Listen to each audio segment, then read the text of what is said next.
Vikwazo vikubwa vya kiuchumi na vya kijeshi vya Umoja wa Mataifa vimewekwa upya dhidi ya Iran miaka 10 baada ya kuondolewa kufuatia makubaliano ya kihistoria ya kimataifa kuhusu mpango wake wa nyuklia.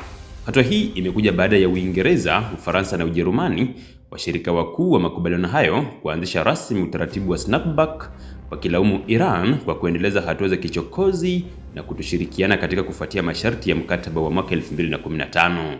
Waziri wa mambo ya nje wa Uingereza Yvette Cooper pamoja na wenzao wa Ufaransa na Ujerumani wametaka Iran ijizuie kuchukua hatua ya kuongeza mivutano. Wamesema kurudishwa kwa vikwazo hakumaanishi mwisho wa diplomasia, bali ni hatua ya lazima baada ya Tehran kukosa mara kwa mara kutimiza masharti. Mkataba wa Joint Comprehensive Plan of Action JCPOA uliweka kikomo kwenye vituo vya nyuklia vya Iran, akiba ya urani iliyoboreshwa na aina ya utafiti na maendeleo inayoweza kufanywa. Lengo lake lilikuwa kuiruhusu Iran kuendeleza miundombinu ya nishati ya nyuklia bila kutengeneza silaha za nyuklia.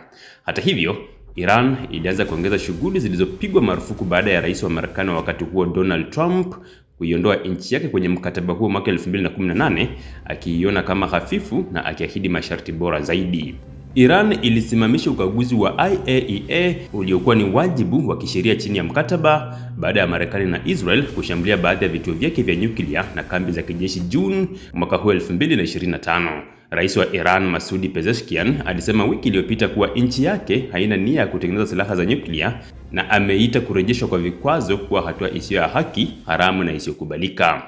Licha ya kusitisha kwa muda ukaguzi, shirika la kimataifa la nishati ya atomiki IAEA lilithibitisha Ijumaa kwamba ukaguzi umeanza tena. Hata hivyo, Uingereza, Ufaransa na Ujerumani zinasema Iran bado haijawasilisha ripoti kamili kuhusu akiba yake ya urani yenye kiwango cha juu cha ubora wala kuruhusu upya upatikanaji kamili wa vituo vya nyuklia.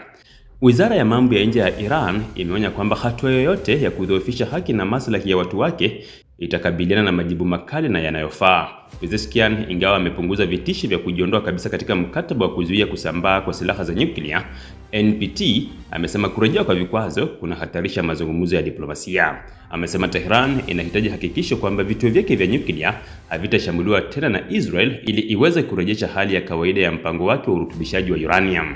Ameikataa pia hoja ya Marekani ya kutaka Iran iikabidhi akiba yake yote ya uranium kwa muda wa miezi mitatu kama sharti la kupata msamaha wa muda wa vikwazo, akisema kwa nini tuweke kitanzi shingoni mwetu kila mwezi?